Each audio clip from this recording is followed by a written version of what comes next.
300조 원. 삼성전자 지분 40%를 살 수 있는 돈입니다. 이 천문학적인 돈이 하룻밤 사이에 증발했습니다. 2023년 10월 중국 반도체 굴기의 상징 칭화유니그룹이 무너졌습니다. 중국 정부가 삼성을 이기겠다며 밀어준 국가대표 기업이었습니다. 10년 동안 쏟아부은 돈만 300조 원입니다. 하지만 단 하나의 제대로 된 칩도 만들지 못했습니다.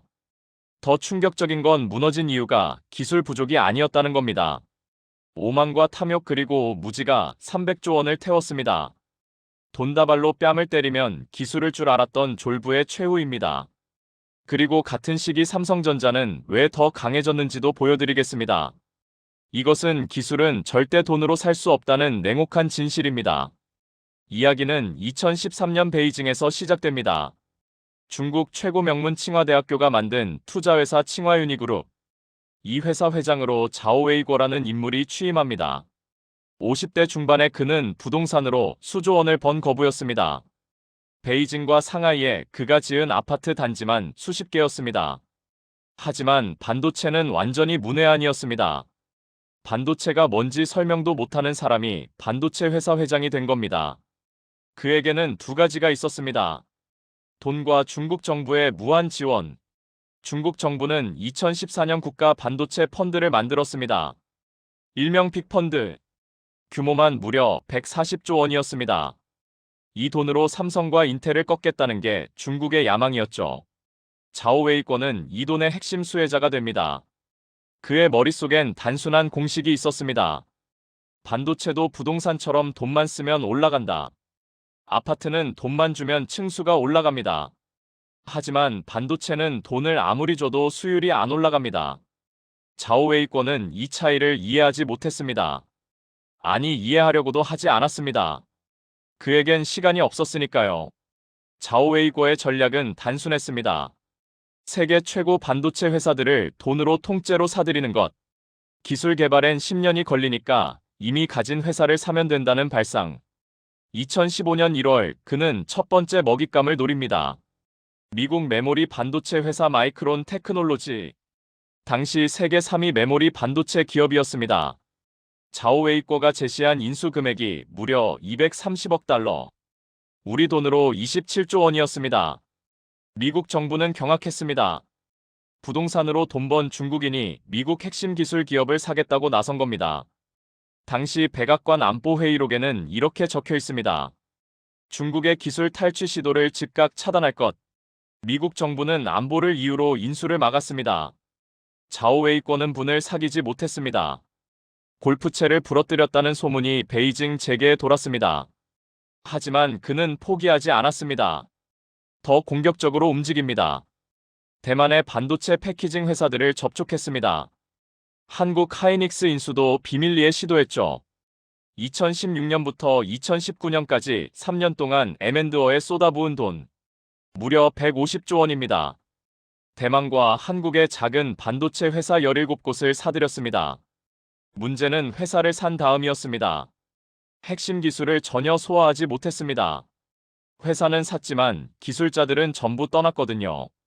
기술은 회사 건물에 있는 게 아니라 사람 머릿속에 있었으니까요. 한 엔지니어는 이렇게 증언했습니다. 회장님이 회의 시간에 왜 반도체는 아파트처럼 빨리 못 짓냐고 소리쳤습니다. 반도체 공정을 아파트 공사와 비교하는 순간 우린 모두 절망했죠. 요리법도 모르는 사람이 미슐랭 레스토랑을 산다고 셰프가 됩니까? 칭화윤희는 반도체를 부동산 개발하듯 접근했습니다. 땅 사고 건물 올리고 분양하면 끝. 그게 부동산 공식이죠. 하지만 반도체는 건물을 지어도 시작일 뿐입니다. 수천 개 공정을 완벽히 맞춰야 칩 하나가 나옵니다. 2018년 9월 자오웨이권은 최후의 승부수를 던집니다. 중국 정부 보조금으로 우한에 메모리 반도체 공장을 짓는 것. 투입 금액만 240억 달러. 28조 원입니다. 삼성과 하이닉스를 단숨에 따라잡겠다는 야심찬 계획이었습니다. 최신 장비를 전부 들여놨습니다. 네덜란드 ASML에서 200억 원짜리 노광 장비 20대를 샀죠. 일본에서 증착 장비, 독일에서 식각 장비도 가져왔습니다.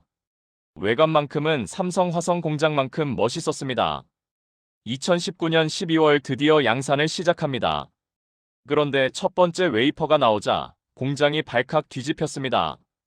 불량률 72%, 100개 중 72개가 쓰레기였습니다. 삼성전자의 불량률은 3%입니다. 하이닉스도 4% 수준입니다. 칭화윤희는 삼성보다 24배나 높은 불량률로 허덕였습니다. 왜 이런 일이 벌어졌을까요?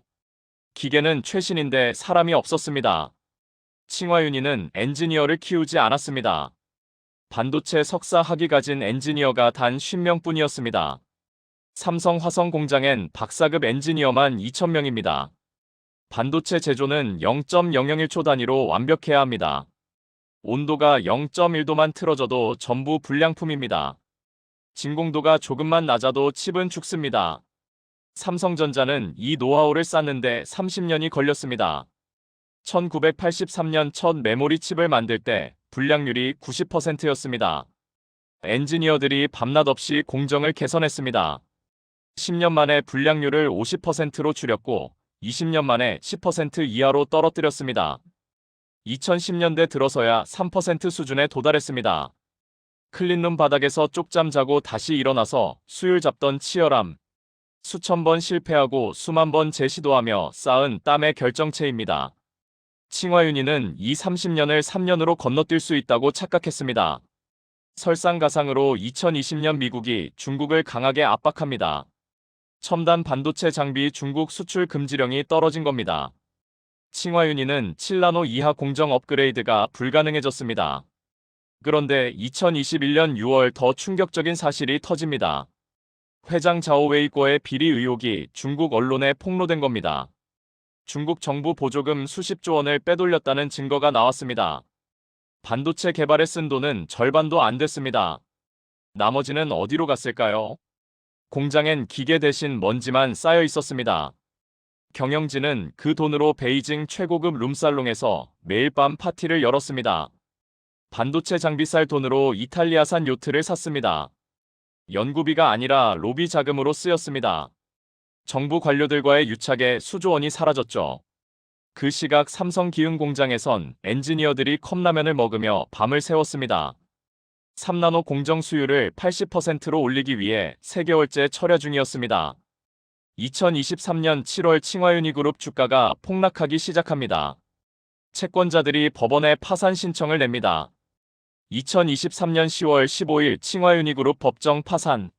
300조 원이 증발한 순간이었습니다. 중국 반도체 굴기의 꿈도 함께 무너졌습니다. 자오웨이권은 11월 베이징 공항에서 체포됐습니다. 횡령과 배임 혐의였습니다. 지금은 베이징 구치소에서 재판을 기다리고 있죠. 같은 시기 삼성전자는 어땠을까요? 2020년부터 2023년까지 반도체 R&D에 투자한 돈 171조 원. 하지만 이건 M&A가 아니라 개발비입니다. 칭화윤희가 회사 사들릴 때 삼성은 3나노 공정에 성공했습니다. 칭화윤희가 불량률 72%일 때 삼성은 3%로 업계를 지배했습니다. 왜 이런 차이가 났을까요? 칭화윤희는 결과만 사려 했고 삼성은 과정에 투자했습니다. 기술은 복사기로 찍어낼 수 없습니다. 수천 명의 엔지니어가 수만 번 실패하며 쌓아 올린 산입니다. 중국 정부는 돈으로 기술을 살 수 있다고 믿었습니다. 하지만 시장은 그렇게 호락호락하지 않았습니다. 칭화윤희 파산이 주는 교훈은 명확합니다. 국가 주도의 돈잔치는 필패한다는 것.